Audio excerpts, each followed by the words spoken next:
नमस्कार दोस्तों, स्वागत है आप सभी का एक बार फिर से अपने इस प्लेटफॉर्म पर। मैं दीपक शर्मा करता हूं आप सभी का स्वागत। आशा है उम्मीद है आप सभी एकदम बढ़िया होंगे, शानदार होंगे, आपकी ज़िंदगी बहुत अच्छी वाली कट रही होगी। मिशन 2025 को ध्यान में रखते हुए आपके सभी एग्जाम्स, स्पेशली आपके एसएससी सीजीएल का पेपर, रेलवे, दिल्ली पुलिस, और अगर कोई भी ऐसा एग्जाम दे रहे हैं जो वनडे लेवल का है, वनडे एग्जाम है, और एसएससी लेवल का, ऑल ओवर इंडिया, पूरे हिंदुस्तान में, पूरे भारत में, ये क्लास आपके लिए बहुत ही बेनिफिशियल है, बहुत लाभदायक है और बहुत बेनिफिशियरी है। इस क्लास को आप अवश्य फॉलो करें और इसे लगातार आप देखें। ठीक है, तो आज हम ज्योग्राफी की स्टार्टिंग करने के लिए जा रहे हैं। ज्योग्राफी की ये है पहली क्लास, यानी कि फर्स्ट क्लास। ठीक है, और इंट्रोडक्शन परिचय है। ठीक है, पूरे में से पूरे नंबर वाली क्लास है, इसमें तो कोई शक नहीं है। एसएससी के सीजीएल के एग्जाम से पहले मैं आपकी पूरी जीएस के सारे क्वेश्चन, सभी इंपॉर्टेंट कंटेंट वाले टॉपिक, थ्योरी सब कंप्लीट करवा दूंगा। चाहे वो आपका मतलब ज्योग्राफी हो, हिस्ट्री हो, पॉलिटी हो, इकोनॉमिक्स हो, करंट अफेयर हो, स्टैटिक जीके हो। आप विश्वास रखें, धैर्य रखें, पेशेंस रखें, सब कुछ आपको इसी प्लेटफॉर्म पर मिलेगा, आपके दीपक सर के प्लेटफॉर्म पर ही, जो कि आपके लिए पूरी तरीके से काम कर रहा है ये प्लेटफॉर्म। ठीक है, एकदम फ्री ऑफ कॉस्ट है, सब कुछ आपको कंटेंट यही मिलेगा, बिल्कुल फ्री मिलेगा, कुछ आपको करने की आवश्यकता नहीं है। इंट्रोडक्शन आज का टॉपिक है, यानी कि परिचय। परिचय का मतलब है कि आज मैं आपको इसमें बेसिक बातें बताऊंगा, और बेसिक बातों के बताने के अलावा कुछ ऐसे क्वेश्चंस कराऊंगा ताकि आपको पता लगे किस हिसाब से क्वेश्चंस को, सवालों को आपको फोकस करना चाहिए। ठीक है, तो ऐसे क्वेश्चंस को मैं आज आपको यहाँ पे कराने के लिए जा रहा हूँ, और इन्हीं सवालों को आज हम यहाँ पर देखेंगे, इन्हीं सवालों को आज हम यहाँ पर करेंगे। लेकिन उससे पहले कि मैं आपको कुछ कंटेंट बताऊंगा, कुछ पोर्शन बताऊंगा जो आपको पढ़ाई के हिसाब से देखना चाहिए। ठीक है, देखो, ज्योग्राफी की जब भी हम बात करते हैं तो ज्योग्राफी की बातों में सबसे पहले मैप की बात करते हैं। पहले थोड़ी थ्योरी समझा देता हूं, उसके बाद फिर मैं आपके क्वेश्चंस के ऊपर आता हूं। देखो, ये पूरा का पूरा है ग्लोब है, ये पूरा का पूरा है अर्थ, आप इसे देख सकते हैं।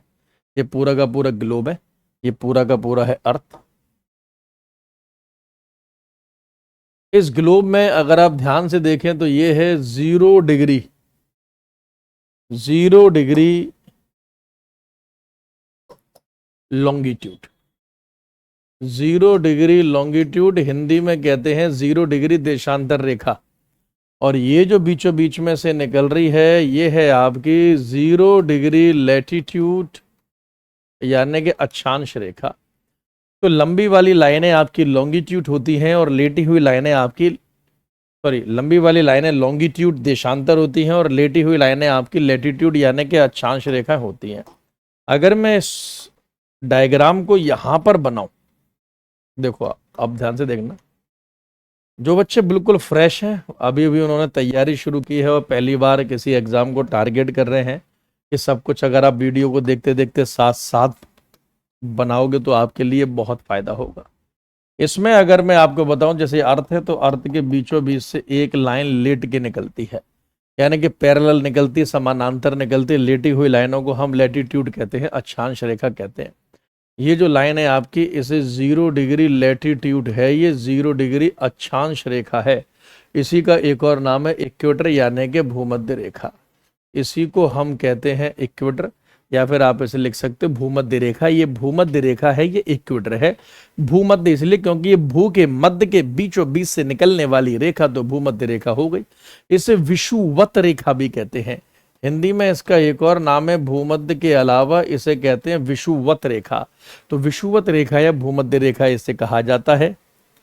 ऐसे ही एक और इंपॉर्टेंट लैटिट्यूड है, एक और इंपॉर्टेंट महत्वपूर्ण अक्षांश रेखा है, ये नीचे वाली, इसे कहते हैं 23.5 डिग्री साउथ लैटिट्यूड, 23.5 डिग्री दक्षिणी अक्षांश रेखा।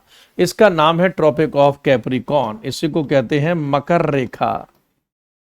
ट्रॉपिक ऑफ कैप्रिकॉर्न कहने का मतलब है, इसे कहते हैं मकर रेखा। इसको मकर रेखा के नाम से जाना जाता है। जिस प्रकार से साउथ में 23.5 डिग्री की रेखा है, ठीक इसी प्रकार से नॉर्थ में भी 23.5 डिग्री की रेखा है। ये है 23.5 डिग्री नॉर्थ लैटिट्यूड, 23.5 डिग्री उत्तरी अक्षांश रेखा। ये साउथ हेमिस्फीयर में है, तो आपकी ये हो गई साउथ लैटिट्यूड। 0 डिग्री के ऊपर ये पूरा नॉर्थ है तो वो हो गए नॉर्थ लैटिट्यूड, और उस रेखा को कहा जाता है ट्रॉपिक ऑफ कैंसर, कर्क रेखा कहते हैं इसे कहते हैं ट्रॉपिक ऑफ कैंसर, कर्क रेखा। अभी आप इसी के हिसाब से समझो, इन 3 रेखाओं को बहुत अच्छे से याद करना है। आगे जैसे जैसे कंटेंट आपका बढ़ेगा तो फिर मैं आपको और बातें भी यहां पर समझाऊंगा, ठीक है।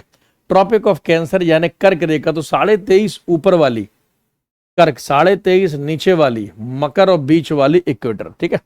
यही एक और डायग्राम अगर मैं आपको समझाऊं तो एक डायग्राम आप जरा ये समझो, जैसे ये पूरी की पूरी अर्थ है, ये पृथ्वी है, और पृथ्वी में मैंने आपको पहले ही बोला ये बीचों बीच से जो लाइन मतलब निकल रही है, बीचों बीच से जो लाइन ये निकल रही है, इस लाइन को हम इक्वेटर यानी कि भूमध्य रेखा कहते हैं, 0 डिग्री लैटिट्यूड। इसके ऊपर वाला ये नॉर्दर्न हेमिस्फीयर, ये पूरा का पूरा उत्तरी गोलार्ध है, और इसके नीचे वाला ये सदर्न हेमिस्फीयर, ये दक्षिणी गोलार्ध है। और यहीं से जैसे ये लेटी हुई लाइन बीचों बीच से निकलती है, ऐसे ही ये लॉन्गिट्यूड भी है, और ये 0 डिग्री लॉन्गिट्यूड है, ये 0 डिग्री देशांतर रेखा है। अभी जैसे जैसे आपका ज्योग्राफी का क्लास आगे बढ़ता हुआ जाएगा तो आपको समझ में आता हुआ जाएगा कि ये जो 0 डिग्री है लॉन्गिट्यूड, ये लंबी वाली लाइन, इसी को इंटरनेशनल टाइम लाइन, अंतर्राष्ट्रीय समय रेखा भी कहते हैं। देखो वनडे एग्जाम्स के ना जीएस मतलब कोई इतने हार्ड एंड फास्ट नहीं है कि आपको स्ट्रेस लेने की आवश्यकता है। आप बस क्लास को फॉलो करते रहो, क्वेश्चन आपकी यूं हो जाएगी यूं। अरे ये कोई जीएस में थोड़ी ना होती है। जीएस तो वाकई में सिविल में और यूपीएससी वाली मतलब जीएस है, अच्छे से लेके बच्चों को स्ट्रेस में रहना भी चाहिए। यहाँ पर आपको स्ट्रेस या फिर टेंशन लेने की आवश्यकता नहीं है। तो 0 डिग्री लॉन्गिट्यूड यानी 0 डिग्री देशांतर रेखा ये है। इसके इस तरफ वाला ये पूरा ईस्ट यानी कि पूरा पूर्वी देशांतर यानी हेमिस्फीयर गोलार्ध होता है, और ये वाला होता है वेस्ट यानी कि पश्चिमी हेमिस्फीयर गोलार्ध की बात हो रही है। तो अगर हम इसके हिसाब से चलें और अगर आप इसे अच्छे से देखें तो फिर क्या होगा, ये आपका हो गया नॉर्थ हेमिस्फीयर, ये साउथ हेमिस्फीयर, ये पूरा ईस्ट यानी कि पूर्वी वाला हेमिस्फीयर गोलार्ध, और ये वेस्ट यानी कि पश्चिमी वाला हेमिस्फीयर या गोलार्ध। तो आपसे अगर पूछा जाएगा कि total hemispheres in the world, विश्व में कुल मिलाकर कितने गोलार्ध हैं, ऐसा क्वेश्चन अगर आपसे बनता है कि टोटल गोलार्ध, टोटल हेमिस्फीयर कितने हैं, तो आंसर आपका हो जाएगा 4, और उसकी ट्रिक लगेगी आपकी न्यूज। 4 है न्यूज, हर शब्द से, यहीं से तो शब्द निकला है आपका समाचार यानी कि न्यूज। चारों दिशाओं से, नॉर्थ ईस्ट वेस्ट और साउथ, चारों दिशाओं से जो खबर आपके पास पहुंचती है उसी को हम न्यूज या फिर समाचार कहते हैं। 4 गोलार्ध हैं। कितने गोलार्ध हैं? 4। और यही ये लोकेशन, गोलार्ध वाली लोकेशन अभी आप आगे आपको बहुत काम आने वाली है, ठीक है। यही मैं आपको एक चीज और बता देता हूं, आपसे क्वेश्चन बनता है कि टोटल लैटिट्यूड्स कितने हैं, ये बता दो मुझे भाई। ये टोटल लैटिट्यूड्स मतलब कुल अक्षांश रेखाओं के बारे में बताओ। कुल अक्षांश रेखाएं कितनी हैं, कुल लैटिट्यूड कितने हैं, कुल पैरेलल लाइन कितनी है। तो अगर ये आपकी अर्थ है, ये पृथ्वी है, ध्यान से देखना, ये पृथ्वी है, तो अर्थ में ये 0 डिग्री है, इक्वेटर भूमध्य रेखा। इसके ऊपर जाओ तो 1 degree north, 2 degree north, 3 degree north, इस प्रकार से लैटिट्यूड अक्षांश रेखा है। आखिरी वाली होती है 90 डिग्री नॉर्थ लैटिट्यूड, 90 डिग्री उत्तरी अक्षांश रेखा। ठीक इसी प्रकार से साउथ में भी होती है 1 degree south, 2 degree south, 3 degree south. ये आखिरी वाली आपकी होती है 90 डिग्री साउथ लैटिट्यूड, 90 डिग्री दक्षिणी अक्षांश रेखा। तो अगर कुल हम इसमें देखें कि कितने लैटिट्यूड हैं, कितनी अक्षांश रेखा है, तो आप साफ साफ देख सकते हैं कि 90 लैटिट्यूड तो नॉर्थ में है, प्लस 90 लैटिट्यूड साउथ में है, प्लस 1 0 डिग्री। तो 90 90 180 और 0 181। आंसर आपका ये होगा। तो अगर एग्जाम में आपसे पूछा जाए कि टोटल नंबर ऑफ लैटिट्यूड्स, कुल अक्षांश रेखाएं कितनी हैं, तो आंसर हो जाएगा 181। कुल मिलाकर 181 अक्षांश रेखा है, यानी टोटल नंबर ऑफ लैटिट्यूड्स आपके 181 है, 181 हैं। इस हिसाब से आपको पढ़ाई करनी होगी, इस हिसाब से इन सब के बारे में आपको देखना भी होगा। ठीक है, तो कुल लैटिट्यूड यानी कि अक्षांश रेखाएं अगर आपसे पूछी जाए तो 181 181 लैटिट्यूड है। 181 181। ठीक है, अब लैटिट्यूड आपसे पूछ सकता है तो आपसे लॉन्गिट्यूड भी पूछ सकता है। तो यही क्वेश्चन आपसे बनेगा कि टोटल लॉन्गिट्यूड्स कितने हैं, टोटल नंबर ऑफ लॉन्गिट्यूड्स मतलब कुल देशांतर रेखाएं कितनी, हिंदी और अंग्रेजी दोनों में पढ़ा रहा हूं, किसी बच्चे को दिक्कत नहीं होनी चाहिए। एक तीर से 3 शिकार कर रहे हैं हम, एक शिकार आपका हिंदी, एक शिकार आपका इंग्लिश और एक शिकार सिलेक्शन। जीएस में आपके बिल्कुल कोई भी बच्चा आपके सामने कई किलोमीटर तक नहीं टिकेगा, किसी का भी बच्चा हो वो, चिंता मत करो, क्योंकि हमें हमारी मेहनत पे पूरा विश्वास है। तो ये देखो जी, ये है पूरी की पूरी अर्थ। अब इसमें ये लाइनें हैं, ये लाइन तो 0 डिग्री लॉन्गिट्यूड हो गया। अब जब इस तरफ चलोगे तो ईस्टर्न हेमिस्फीयर पूर्वी गोलार्ध, इस तरफ चलोगे तो वेस्टर्न हेमिस्फीयर यानी कि पश्चिमी गोलार्ध। तो पूर्वी गोलार्ध में जब आप चलोगे तो 1 डिग्री ईस्ट लॉन्गिट्यूड, 1 डिग्री पूर्वी देशांतर रेखा, 2 degree east, 3 degree east, 4 degree east, ऐसे ही आखिरी वाली जो लाइन आती है वो आती है 180 डिग्री, 180 डिग्री, 180 डिग्री की रेखा है ये। तो इसमें 180, ऐसे ही यहां चलोगे वेस्ट में, ये तो ईस्ट है ये वेस्ट है, तो यहां पे भी आखिरी वाली लाइन 180 डिग्री होती है। तो कुल देशांतर रेखाएं अगर आपसे पूछी जाए तो आंसर क्या लगाओगे भाई? कुल देशांतर रेखाएं अगर पूछी जाएंगी तो आंसर क्या लगाओगे भाई? ईस्ट में 180, वेस्ट में 180 और एक 0 डिग्री वाली लाइन 180 180 360 और प्लस 0 डिग्री 361। अगर हम लैटिट्यूड यानी पुराने वाले कॉन्सेप्ट और लॉजिक से चलें तो आपकी 361 लॉन्गिट्यूड होती है, देशांतर रेखाएं 361 होंगी। लेकिन पृथ्वी गोल है। पृथ्वी कैसी है? अभी तो मैंने आपको दिखाया, पृथ्वी गोल है। ये जो पृथ्वी है ये गोल है। तो यानी कि ये अगर 180 डिग्री जो देशांतर रेखा है, ये 180 डिग्री जो देशांतर रेखा है, ये 180 डिग्री, और यहां पर भी ये 180 डिग्री, ये 180 डिग्री और वो 180 डिग्री। अगर पृथ्वी गोल है तो पीछे जाके एक हो जाएंगे, ये 2 लाइन नहीं है। इसलिए 180 डिग्री जो लॉन्गिट्यूड है उसमें ईस्ट वेस्ट नहीं होता, वो सिर्फ 180 ही लिखा होता है। तो याद रखना, पृथ्वी गोल है तो 180 डिग्री देशांतर की रेखा पीछे से जाके एक हो जाती है, पीछे से जाके एक हो जाती है। ठीक है, तो इसलिए हम इसे 2 बार काउंट नहीं करेंगे, एक बार ही काउंट करेंगे। तो हम कर देंगे 361 माइनस 1, 361 माइनस 1, क्योंकि 180 एक ही बार काउंट करनी है, हमने 2 बार कर लिया है, तो ये आ जाएगा 360। तो एक हमारा आंसर निकल के आता है कि कुल देशांतर रेखाएं 360 हैं, 360। तो यहां से बहुत सिंपल है, अगर आपसे एग्जाम में पूछ ले टोटल लैटिट्यूड कितने हैं, कुल अक्षांश रेखाएं कितनी है 181 181, और कुल देशांतर रेखाएं कितनी है तो 360 यानी कि 360। ठीक है, तो अभी तो मैंने पहली क्लास के हिसाब से कुछ बेसिक बातें आपको यहां बताई हैं। अब मैप के हिसाब से कुछ बेसिक बातें और बताता हूं।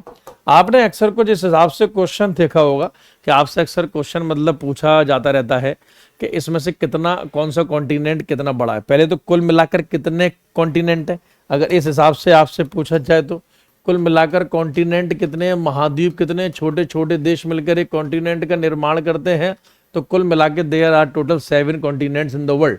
विश्व में कुल मिलाकर 7 महाद्वीप हैं। विश्व में कुल मिलाकर 7 कॉन्टिनेंट्स हैं, यानी कि 7 महाद्वीप हैं, 7 कॉन्टिनेंट है विश्व में, जिसमें से आप देख सकते हैं कि ये जो कॉन्टिनेंट है, ये वाला, ये जो कॉन्टिनेंट आपको मतलब दिखाई दे रहा है, ये जो कॉन्टिनेंट दिखाई दे रहा है, ये एशिया कॉन्टिनेंट है, ये एशिया महाद्वीप है। ये वाला आपका अफ्रीका कॉन्टिनेंट है, अफ्रीका महाद्वीप है। ये NA बोले तो ये नॉर्थ अमेरिका है, ये उत्तरी अमेरिका है। ये SA यानी साउथ अमेरिका है, दक्षिणी अमेरिका है। ये आपका यूरोप है जो कॉन्टिनेंट यहां दिखाई दे रहा है। और ये ऑस्ट्रेलिया कॉन्टिनेंट है, ये ऑस्ट्रेलिया नामक महाद्वीप है, और नीचे की तरफ ये अंटार्कटिका नामक कॉन्टिनेंट है, ये अंटार्कटिका महाद्वीप है। इस हिसाब से आपने पूरा का पूरा पढ़ा होगा ये। अब इसका ऑर्डर पूछा जाता है कि अगर हम एरिया वाइज क्षेत्र अनुसार देखें, अगर हम एरिया वाइज चलें, क्षेत्र अनुसार चलें, तो सबसे बड़े से छोटे की ओर 7 कॉन्टिनेंट है। एग्जाम में इसका ऑर्डर आ सकता है कि सबसे बड़ा कॉन्टिनेंट कौन सा है, सबसे छोटा कौन सा, उसके बाद कौन सा है। तो याद रखना कि सबसे बड़ा कॉन्टिनेंट पहले नंबर पे एशिया है, दूसरे नंबर पे अफ्रीका है, तीसरे नंबर पे नॉर्थ अमेरिका है, चौथे नंबर पे साउथ अमेरिका दक्षिणी अमेरिका है, 5वें नंबर पे अंटार्कटिका है, 6वें नंबर पे यूरोप है, और सबसे छोटा कॉन्टिनेंट आपका ऑस्ट्रेलिया है।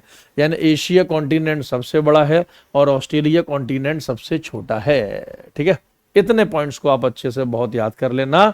ठीक है, चलो अब क्वेश्चन की तरफ चलते हैं, सवालों की तरफ चलते हैं, और फिर देखते हैं किस हिसाब से क्वेश्चन आपके एग्जाम में बनते हैं। पहला ही सेशन है, कुछ क्वेश्चन मैंने हार्ड मतलब मुश्किल भी लिए हैं, ताकि आपको पता रहे कि ज्योग्राफी से किस किस हिसाब से मैक्सिमम किस लेवल का क्वेश्चन आपका बन सकता है। ये इंट्रो क्लास है, परिचय की क्लास है, इसलिए आज क्वेश्चन मिक्स है।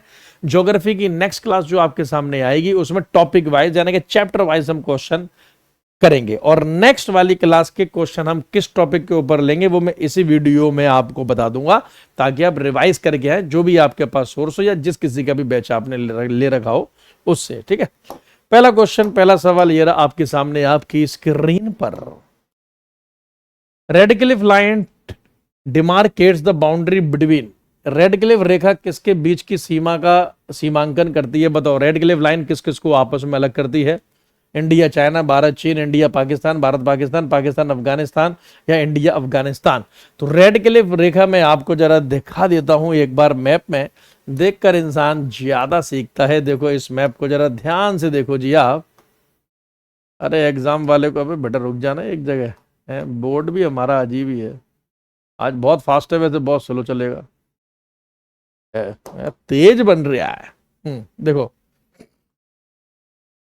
ये अगर हम ध्यान से देखें तो ये जो लाइन है ये रेड क्लिफ लाइन है। ऑलमोस्ट ये जो लाइन आपको दिखाई दे रही है ये रेड क्लिफ लाइन है, जो इस तरफ ये इंडिया है और इस तरफ ये वेस्ट पाकिस्तान है। मतलब जो 1947 में जब पार्टीशन हुआ था, जब विभाजन हुआ था, तो उस समय 2 देश इंडिया से अलग हुए थे, मतलब दो रीजन अलग हुए थे। इसको ईस्ट पाकिस्तान नाम दे दिया गया था, जो आज के समय का बांग्लादेश है, और ये जो है आज के समय का पाकिस्तान, ये वेस्ट पाकिस्तान, पश्चिमी पाकिस्तान हुआ करता था। ठीक है, तो रेड क्लिफ लाइन उस समय सर रेडक्लिफ नामक एक अंग्रेज अधिकारी आया, इंग्लिश ऑफिसर आया, उसने बोला कि रेड क्लिफ लाइन इंडिया और पाकिस्तान को अलग करेगी। तो रेड क्लिफ लाइन इंडिया और पाकिस्तान को अलग करती है, और रेड क्लिफ लाइन इंडिया और वेस्ट पाकिस्तान को भी अलग करती थी, जो आज के समय का बांग्लादेश है, जो आज के समय का बांग्लादेश है। तो हम ये बोल सकते हैं कि रेड क्लिफ लाइन इंडिया और बांग्लादेश को भी अलग करती है, और इंडिया और पाकिस्तान को भी अलग करती है रेड क्लिफ लाइन। तो अगर इस क्वेश्चन के हिसाब से आप जाओ तो आंसर तो आपका हो जाएगा इंडिया एंड पाकिस्तान, यानी भारत और पाकिस्तान। तो रेड क्लिफ जो लाइन है इंडिया पाकिस्तान को अलग करती है, इंडिया और पाकिस्तान का विभाजन करती है। यहाँ इंडिया बांग्लादेश भी लिखा हो सकता, तो वो भी आपका क्वेश्चन एकदम ठीक होता। तो रेड क्लिफ ये जो रेखा है, जो लाइन है, इसको 1947 में खींचा गया, 1947 में, जो कि इंडिया को 2 देशों के साथ अलग करती है ये रेखा, एक आज के समय में पाकिस्तान के साथ और एक आज के समय में बांग्लादेश के साथ। अब क्वेश्चन कितना भी घुमा फिरा के ज्योग्राफी भूगोल का आपसे पूछा जाए, आंसर लग जाना चाहिए। ये देखो, अगर आप ज्योग्राफी विदाउट एनी मैप कर रहे हैं, यानी विदाउट एनी डायग्राम कर रहे हैं, चित्रों के बिना कर रहे हैं, तो आप अपनी जिंदगी के साथ खिलवाड़ कर रहे हैं, आप अपनी जिंदगी के साथ खेल रहे हैं। ये काम आपको नहीं करना है। ठीक है, सवाल नंबर 2 देखो, इंटरनेशनल डेट लाइन इज, बताओ अंतरराष्ट्रीय तिथि रेखा कैसी रेखा है? स्ट्रेट लाइन यानी बिल्कुल सरल एकदम सीधी रेखा है, कर्व्ड लाइन, ठीक है, घुमावदार है, जिगजैग यानी टेढ़ी मेढ़ी है, या एलिप्टिकल यानी कि अंडा आकार की है। इंटरनेशनल डेट लाइन में आपको बोलूं, अंतरराष्ट्रीय तारीख रेखा को 180 डिग्री भी कहा जाता है। ये 180 डिग्री लॉन्गिट्यूड भी है, ये 180 डिग्री देशांतर रेखा भी है।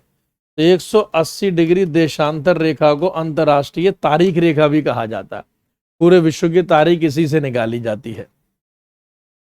और ध्यान से देखो ये रेखा आपको कैसी दिखाई देती है, ये रही जी वो लाइन। थोड़ा और छोटा करते हैं जी, मैं फिर दिखाते हैं। देखो ये रही जी वो लाइन, देखो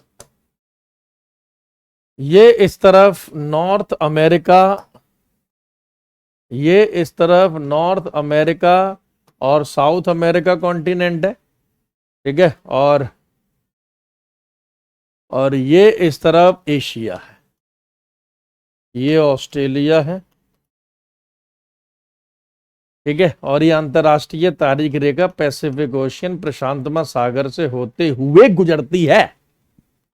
और ये लेना रेखा कैसी, टेढ़ी मेढ़ी है, टेढ़ी मेढ़ी है यानी कि जिगजैग है, सीधी नहीं है। बाकी देखो सभी लॉन्गिट्यूड सीधे हैं, सभी देशांतर रेखाएं सीधी है, सभी देशांतर रेखाएं सीधी हैं, सभी देशांतर रेखाएं सीधी हैं। लेकिन ये टेढ़ी मेढ़ी है, ये टेढ़ी मेढ़ी है, ये सीधी नहीं है, सीधी तरीके से काम नहीं करती, ये टेढ़ी तरीके से ही काम करती है। टेढ़ी मेढ़ी इसलिए निकाली गई है ताकि एक ही देश में दो तारीख ना हो। यानी अगर जैसे मान लो इसे हम सीधी खींच रहे थे और बीच में कोई ये देश आ गया तो हमने इसे टेढ़ी करके निकाल लिया, फिर यहां से खींचा था तो ये देश आ गया तो हमने ऐसे निकाल लिया, फिर मान लो यहां देश आ गया तो हमने ऐसे निकाल लिया। इस प्रकार से टेढ़ी मेढ़ी करके इसे निकाला गया ताकि एक ही देश में तारीख या डेट चेंज ना हो, ठीक है। तो एक ही मान लो एक ही डेट है, अब वहां पर एक हिस्से में तो अगर मान लो कोई ऐसा देश था यहां से निकली, अब यहां तारीख है 10, यहां तारीख है 11, ऐसा नहीं होगा, ठीक है। तो इंटरनेशनल डेट लाइन एक जिगजैग लाइन है, टेढ़ी मेढ़ी रेखा है, जिससे हम लोग तारीख का मतलब डिसाइड करते हैं। और ये रेखा बेरिंग सागर से होते हुए गुजरती है, ये भी लिख लो, passes through Bering Sea, Berings नामक सागर से होते हुए निकलती है। और Bering Sea is a part of Pacific Ocean, Bering सागर प्रशांत महासागर का हिस्सा है, प्रशांत महासागर का हिस्सा है, ये फैक्ट आप याद कर लेना। सवाल नंबर 3 की ओर बढ़ते हैं। The latitude also known as the latitude also known as अक्षांश के रूप में भी जाना जाता है, बताओ इनमें से किसे। The latitude known as the, देखो क्वेश्चन ही मुझे लगता है थोड़ा रॉन्ग टाइप का है। ट्रॉपिक ऑफ कैप्रिकॉर्न भी लैटिट्यूड है, ट्रॉपिक ऑफ कैंसर भी लैटिट्यूड है, अंटार्कटिक सर्कल भी लैटिट्यूड है, आर्कटिक सर्कल भी लैटिट्यूड है, ये सब लैटिट्यूड है। यानी मकर रेखा भी लैटिट्यूड है, कर्क रेखा भी लैटिट्यूड है, अंटार्कटिका वृत्त भी लैटिट्यूड है, आर्कटिक वृत्त भी लैटिट्यूड है। तो आंसर तो इसका सारे के सारे हो जाएंगे, ये सारे ठीक है। एक डायग्राम के माध्यम से मैं इसका एक्सप्लेनेशन जरा आपको समझाता हूं। मान लो ये अर्थ है, ये पृथ्वी है, ठीक है। देखो अब जरा याद करो, ये बीचों बीच से जो निकल रही थी ये इक्वेटर थी, ये भूमध्य रेखा थी, ठीक है। मैं दूसरे पेज पर लेके समझाता हूं तब और अच्छे से समझ में आएगा, थोड़ा बड़ा डायग्राम चाहिए, ठीक है। ये आपका इक्वेटर थी, ये भूमध्य रेखा थी, बीचों बीच से जो निकल रही थी ये 0 डिग्री थी, लैटिट्यूड थी, इसे इक्वेटर कह रहे थे। और मैंने अभी समझाया इसके ऊपर जो जा रही थी ये 23.5 डिग्री नॉर्थ थी, जिसे ट्रॉपिक ऑफ कैंसर यानी कर्क रेखा कहते हैं। और नीचे वाली 23.5 डिग्री साउथ है, जिसे ट्रॉपिक ऑफ कैप्रिकॉर्न यानी कि मकर रेखा कहते हैं। और ये वाली जो रेखा है जो 23.5 से ऊपर जो महत्वपूर्ण है, इसे कहते हैं 66.5 डिग्री नॉर्थ लैटिट्यूड। मतलब जैसे चलोगे ना ऊपर तो 23, 24, 25, 26 ऐसे जाके 66.5 की आएगी। 66.5 जो नॉर्दर्न हेमिस्फीयर जो उत्तरी गोलार्ध में, इसको आर्कटिक सर्कल कहा जाता है, इसको कहा जाता है आर्कटिक सर्कल यानी आर्कटिक वृत्त।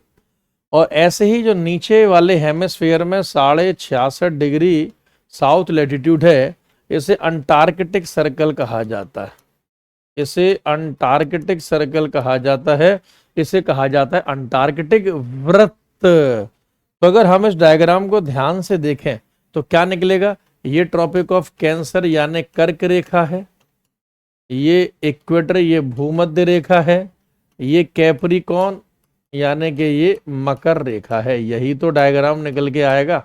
और ये साउथ पोल है दक्षिणी ध्रुव, ये नॉर्थ पोल है उत्तरी ध्रुव। इस डायग्राम को बहुत अच्छे से याद करना। तो भाई एग्जाम में ये जो इसने क्वेश्चन जो आपसे पूछा वो यही तो पूछा, लैटिट्यूड में कौन सा है, सारे लैटिट्यूड है। कैप्रिकॉर्न बोले तो 23.5 डिग्री साउथ, आर्कटिक सर्कल बोले तो 66.5 डिग्री नॉर्थ, अंटार्कटिक बोले तो 66.5 डिग्री साउथ, और कैंसर बोले तो 23.5 डिग्री नॉर्थ। इस हिसाब से ये सारे आपको याद हो जाने चाहिए, तो बहुत अच्छे से क्वेश्चन आपके सारे सही लगेंगे। सवाल नंबर 4 की ओर बढ़ते हैं जी हम और आप मिलके। बोल व्हील, देखो इस टाइप के क्वेश्चन भी आपको कई बार एग्जाम में देखने के लिए मिल सकते हैं। बोल weevil is a paste that attack the crop. बोल विविल एक कीट है जो फसल पर हमला करता है। कौन सी फसल पर हमला करता है ये कीट यानी ये कीटाणु? जूट यानी पटसन पर, कॉटन यानी कपास पर, हेम्प यानी भांग पे, फ्लेक्स यानी कि सन पे। तो बोल विविल ये अटैक करता है कॉटन पे यानी कि कपास पर, ये अटैक करता है कॉटन पे यानी कि कपास के ऊपर हमला करता है। ठीक है, तो किस प्रकार से होता है ये कीटाणु, शायद मैं इसकी इमेज लाया हूं, बिल्कुल ये बोल विविल नामक ये है, बोल विविल नामक कीटाणु है, और ये कपास यानी कि कॉटन के पेड़ के ऊपर ज्यादातर हमला करता है और कॉटन की फसल को बर्बाद भी कर देता है। इस प्रकार से क्वेश्चन आपको साइंस में भी देखने के लिए मिलेंगे, और ये आपको कई बार इकोलॉजी एनवायरनमेंट यानी कि जो ज्योग्राफी का पोर्शन है उसमें भी आपको देखने के लिए मिलेंगे। इनके लिए कोई चैप्टर नहीं होता, जब तक आप वैसे धीरे धीरे क्वेश्चन सॉल्व करते जाओगे तो इस टाइप के क्वेश्चन भी आपसे धीरे धीरे सॉल्व होते हुए जाएंगे। ठीक है, क्वेश्चन नंबर 5 देखो, सवाल नंबर 5 आप सभी के सामने है। व्हाइट कोरल रिफर्स टू, सफेद कोयला का उल्लेख, यानी व्हाइट कोल जो है, सफेद कोयला जो है, उसे क्या माना जाता है? हाइड्रो इलेक्ट्रिसिटी के लिए इस्तेमाल होता है यानी पन बिजली के लिए, और पेट्रोलियम के लिए, यूरेनियम के लिए, या फिर कोल कोयले के लिए। तो व्हाइट कोल बोले तो व्हाइट कोल हाइड्रो इलेक्ट्रिसिटी को कहा जाता है। ठीक है, कहने का मतलब ये पन बिजली के लिए जो इस्तेमाल होता है, इसलिए हम उसका नाम व्हाइट कोल या सफेद कोयला नाम रख देते हैं। सवाल number 6, which country is known as the emerald isle? किस देश को एमराल्ड आइल के नाम से जाना जाता है? आइल या आइसले का मतलब है आइलैंड, याद रखना इस शब्द का मतलब है द्वीप, और एमराल्ड का मतलब है जो हरा भरा हो, मतलब जहां ग्रीनरी बहुत हो। ठीक है, जो हरा भरा हो, हरियाली हो, हरियाली से भरा हुआ हो। तो इसमें से कौन सा ऐसा द्वीप वाला देश है, आइलैंड वाला देश है, जिसे एमराल्ड आइसले कहा जाता है? यानी ऐसा आइलैंड और द्वीप जो हरा भरा है। ग्रेट ब्रिटेन, आयरलैंड, जापान या न्यूजीलैंड? तो इसमें आप आंसर लगा लीजिए, 6 का आपका आंसर लगेगा ऑप्शन नंबर बी, आयरलैंड को कहा जाता है जी। आयरलैंड नामक जो आपका देश है, इसे एमराल्ड आइसले कहा जाता है। मैप को जरा ध्यान से आप देखो, ये इस मैप को देखो, ये आपको यूके के मैप में दिखाई देगा। ये 2 देश हैं, ये नॉर्थ आयरलैंड, ये उत्तरी आयरलैंड नामक देश है, और ये आपका नीचे वाला आयरलैंड नामक सिर्फ देश है। ये सिर्फ आयरलैंड है, ये सिर्फ आयरलैंड नामक देश है, और इसी को एमराल्ड आइसले कहा जाता है। ठीक है, हरियाली की वजह से, ठीक है, वहां पे ग्रीनरी की वजह से। और इस आयरलैंड की कैपिटल राजधानी है ड्यूबलिन। आयरलैंड की राजधानी है ड्यूबलिन, जैसे न्यूजीलैंड की कैपिटल है वेलिंगटन, वेलिंगटन न्यूजीलैंड की राजधानी है। जापान की कैपिटल है टोक्यो, जैसे अब टोका सो टोक्यो, अम्मा टोक्यो। ग्रेट ब्रिटेन की कैपिटल है लंदन। ठीक है, तो कैपिटल तो एक ऐसा है, राजधानी तो एक ऐसा टॉपिक है जो आप सभी को याद होनी ही चाहिए। फेमस फेमस जो कंट्री हैं, फेमस फेमस जो देश हैं, उन सबकी कैपिटल और राजधानी तो आपको याद ही हो जानी चाहिए किसी भी कीमत पर। अगर आप फेमस कैपिटल्स, राजधानियों को याद कर लोगे तो आपके लिए बहुत अच्छा रहेगा जी ये। ठीक है, सवाल नंबर 7 देखो, the most abundant element in sea water is, ये मोस्ट होगा, समुद्री जल में सर्वाधिक मात्रा में पाया जाने वाला तत्व है सोडियम, या फिर क्लोरीन, या मैग्नीशियम, या फिर सल्फर? सवाल नंबर 7 आप सभी के सामने है, बता दीजिए भाई, समुद्र में सबसे ज्यादा इनमें से कौन सा मटेरियल या फिर क्या पाया जाता है? सवाल नंबर 7, क्या आंसर लगेगा भाई? तो समुद्र में तो ज्यादातर पानी खारा ही है, तो क्लोरीन ही लिख लो भाई। समुद्र में मैक्सिमम टाइम क्लोरीन ही पाया जाता है आपका। ठीक है, क्लोरीन इन सब में सबसे अधिक मात्रा में समुद्र में पाया जाता है। सवाल number 8, the tropical rain forest in Amazon basin is known as, Amazon basin में उष्ण कटिबंधीय वर्षा वनों को किस नाम से जाना जाता है? इन्हें सवाना कहा जाता है, प्रेरीज कहा जाता है, सेल्वास कहा जाता है या पैम्पास कहा जाता है? अमेजोन के बेसिन यानी अमेजन नदी जहां बहती है, अमेजन रिवर जहां फ्लो करती है और जहां पर जो वन पाए जाते हैं ट्रॉपिकल रेन फॉरेस्ट, उष्ण कटिबंधीय बरसाती वन, ट्रॉपिकल यानी इक्वेटर के आसपास, ट्रॉपिक्स के बीच में, और रेन फॉरेस्ट का मतलब जहां बहुत बरसात होती हो, तो अमेजोन में पाए जाते हैं selvas. Option number C is the very correct answer. Selvas आपके अमेजोन में पाए जाते हैं, या फिर हम लिख सकते हैं साउथ अमेरिका कॉन्टिनेंट में भी मुख्यतः ये ब्राजील नामक देश में पाए जाते हैं। कौन से देश में? ब्राजील में। जैसे मैं आपको मतलब बताऊं, सवाना अफ्रीका में पाए जाते हैं, प्रेरीज नॉर्थ अमेरिका उत्तरी अमेरिका में पाए जाते हैं, पैम्पास भी साउथ अमेरिका में है, और साउथ अमेरिका में भी अर्जेंटीना नामक देश में। ये सब ग्रासलैंड ही है, ये सब घास की भूमियां ही हैं जो अलग अलग रीजन में अलग अलग क्षेत्रों में पाई जाती हैं। मैप में आप देखो, जब फॉरेस्ट जंगल का साइज थोड़ा बड़ा हो जाए तो हम उसे घास की भूमि कह देते हैं। जैसे देखो, ये पूरा साउथ अमेरिका का मैप है, आप बहुत अच्छे से इस मैप को देख सकते हो। साउथ अमेरिका के मैप में ये रिवर जो फ्लो कर रही है ये अमेजोन रिवर है, ये अमेजन नदी बह रही है जो विश्व की लार्जेस्ट रिवर है, सबसे बड़ी नदी है, और इस नदी के क्षेत्र में पाया जाता है सेल्वास नामक घास की भूमि, सेल्वास नामक ग्रासलैंड पाया जाता है। पीला पीला ये जो आपको दिखाई दे रहा है ये देश ब्राजील है। तो अमेजोन के फॉरेस्ट जो हैं वो भी आपके सेल्वास घास की भूमि के भाग हैं। अमेजोन के फॉरेस्ट जो हैं वो भी मुख्यतः आपके ब्राजील में ही पाए जाते हैं।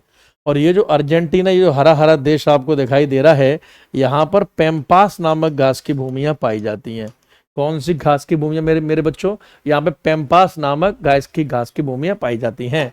तो हम ये लिख सकते हैं कि अमेजोन जो रिवर है largest river of the world है,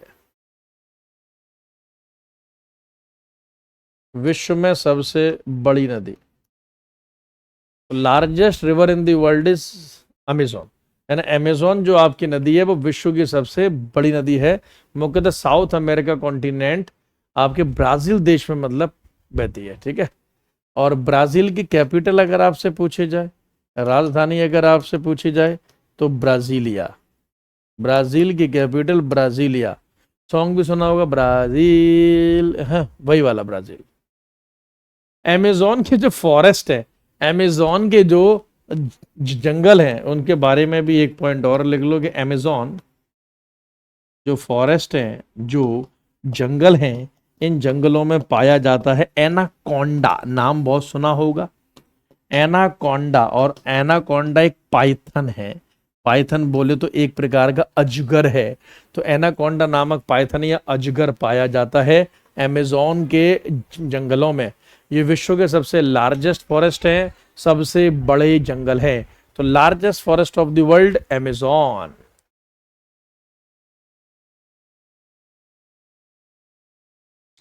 सवाल number 9, the depositional feature at the point where the river comes down from hills to the plain is. उस बिंदु पर निक्षेपणात्मक विशेषता जहां नदी पहाड़ियों से नीचे मैदान में आती है उसे क्या कहते हैं?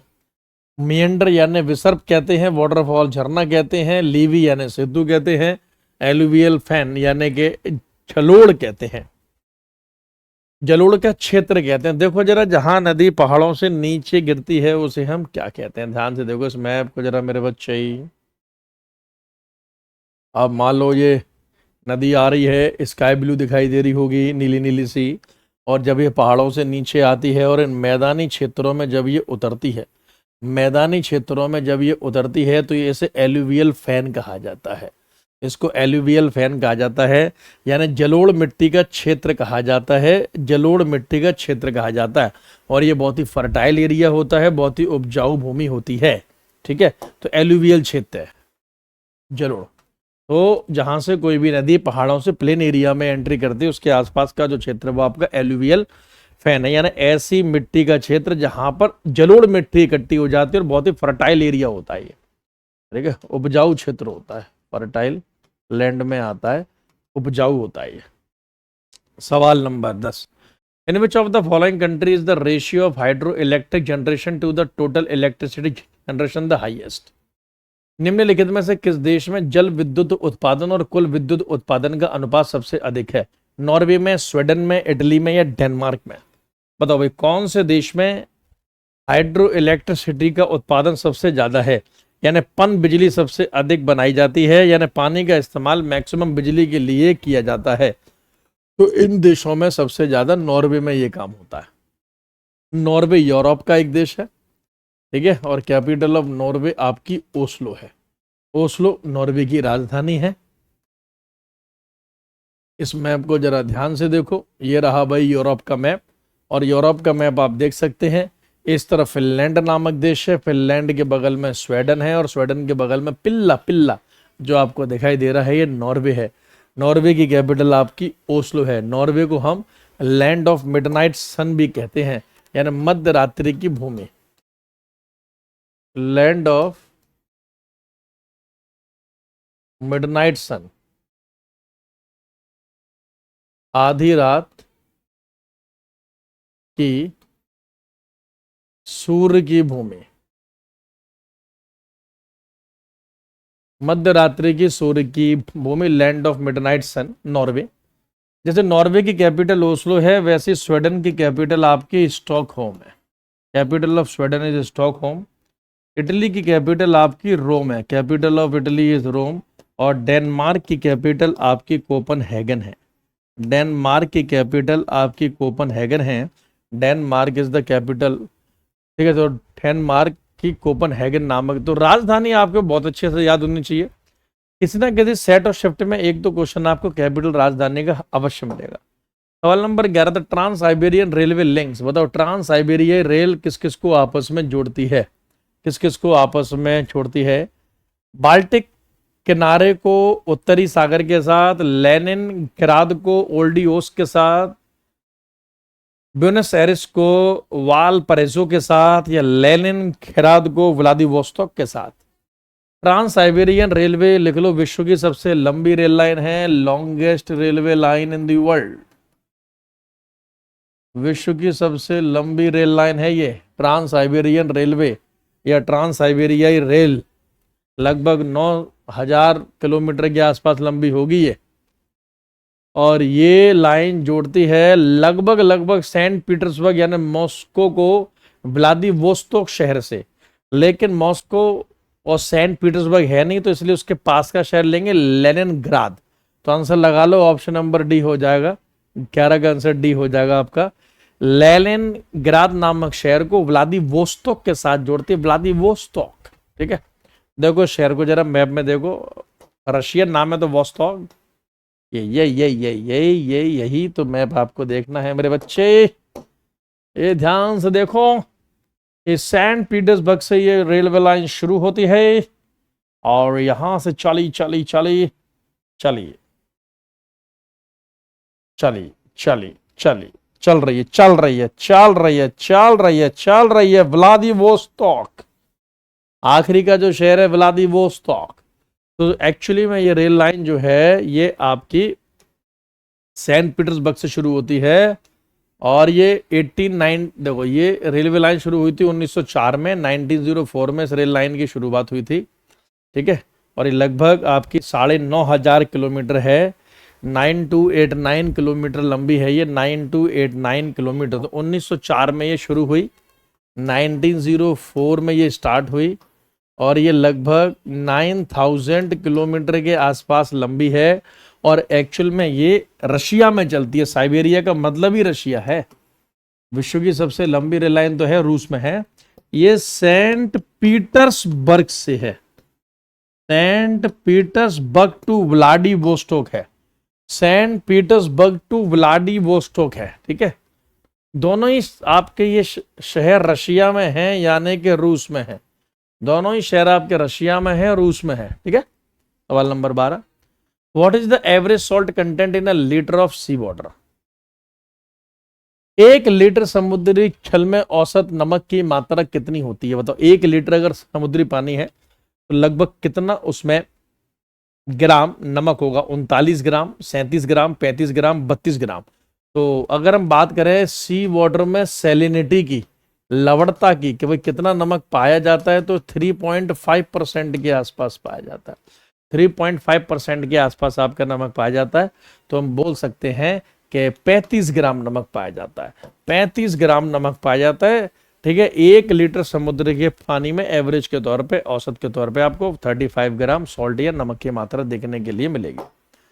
सवाल number 13, which among these is an intermontane plateau, इनमें से कौन सा एक अंतर पर्वतीय पठार है, ठीक है। डेक्कन, अनातोलिया, कोलंबिया, तिब्बत, यानी कौन सा पठार इसमें से अंतर पर्वतीय है, इंटरमोंटेन है। इंटरमोंटेन का मतलब होता है जो लगभग चारों तरफ से पहाड़ या किसी पठार या पर्वतों से कवर हो और बीचों बीच स्थित हो। तो इनमें से कौन सा होगा, तो इनमें से होगा तिब्बत का प्लेट्यू, यानी तिब्बत का पठार। तिब्बत का जो आपका मतलब पठार है वो इंटरमोंटेन प्लेट्यू है, अंतर पर्वतीय पठार है, ठीक है।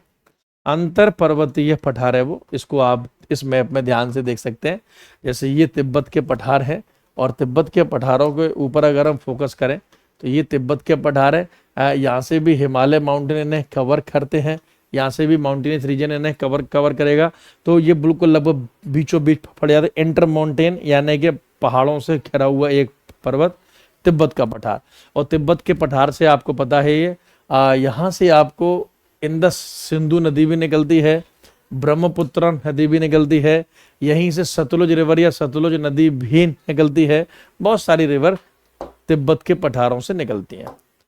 The world's largest inland sea is, विश्व का सबसे बड़ा अंतर्देशीय समुद्र है। Black Sea, Dead Sea, Caspian Sea या अरल सी।